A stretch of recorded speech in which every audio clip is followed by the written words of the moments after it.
मैं गरिमा अग्रवाल आप सभी का वंदन करती हूँ, अभिनंदन करती हूँ। आइए आज हम सुनते हैं शमी व मदार वृक्ष की एक बहुत ही सुंदर मार्मिक कथा।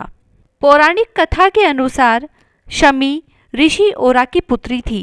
ऋषि अपनी पुत्री से अत्यंत प्रेम करते थे।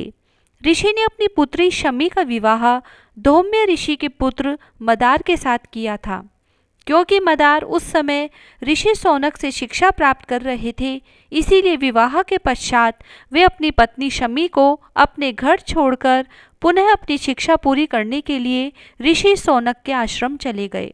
जब मदार युवावस्था में पहुंचे तब वे अपनी पत्नी शमी को लेकर ऋषि शौनक का आशीर्वाद प्राप्त करने के लिए आश्रम की ओर निकल पड़े। रास्ते में विघ्नहर्ता गणेश जी के अनन्य भक्त ऋषि ब्रसंदी का आश्रम पड़ता था। तब मदार व शमी ने उनके दर्शन व आशीर्वाद की प्राप्ति के लिए ऋषि ब्रसंदी के आश्रम जाने का विचार किया।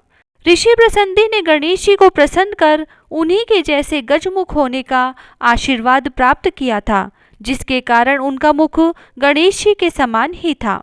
मदार को ऋषि के गजमुख होने का ज्ञान नहीं था। जब मदार व शमी ऋषि ब्रसंदी के आश्रम में पहुंचे तो उन्हें उनके गजमुख को देखकर हंसी आ गई और वे ऋषि का उपहास करने लगे। तब ऋषि ब्रसंदी ने उन्हें श्राप दे दिया कि तुम दोनों वृक्ष बन जाओ और ऐसे वृक्ष बनो जिसे कोई पशु पक्षी भी ना खाए और ना ही उसके पास आए। और ऐसा ही हुआ। शमी ऐसा कांटेदार पेड़ बनी जिस पर कोई भी पक्षी बैठना पसंद नहीं करता, और मदार आक का पौधा बने जिसे कोई भी पशु खाना पसंद नहीं करता। फिर बहुत दिनों तक मदार शौनक ऋषि के आश्रम नहीं पहुंचे तो शौनक ऋषि उनकी खोज करते हुए ऋषि ब्रसंदी के आश्रम पहुंचे, जहां उन्हें इस घटना के बारे में पता चला।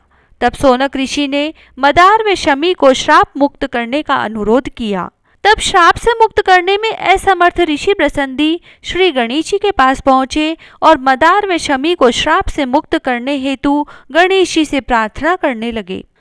तब अपने भक्त की श्राप की लाज रखने व शमी व मदार के उद्धार के लिए श्री गणेश ने उन्हें वरदान दिया कि यह दोनों वृक्ष तीनों लोकों में पूजनीय होंगे व भगवान शिव की पूजा इन दोनों वृक्षों के बिना अपूर्ण होगी। यह दोनों पति पत्नी अर्थात मदार व शमी जहाँ साथ में होंगे वहाँ मैं स्वयं रिद्धि सिद्धि के साथ निवास करूँगा। इस तरह ऋषि ब्रसंदी के श्राप से मदार और शमी बने पेड़ तीनों लोकों में पूजनीय है। शमी व मदार वृक्ष के बिना गणपति जी व शिव जी की पूजा अधूरी मानी जाती है।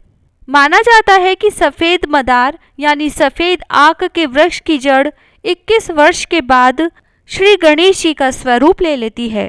जिस घर में मदार के जड़ के गणेश जी की पूजा होती है वहाँ गणेश जी रिद्धि सिद्धि के साथ स्वयं निवास करते हैं। उस घर में कभी भी अकाल मृत्यु नहीं होती है।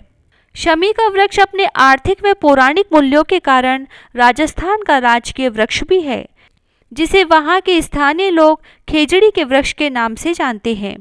शमी वृक्ष की पूजा हेतु जल का कलश लेकर नियमित रूप से इसका पूजन करें।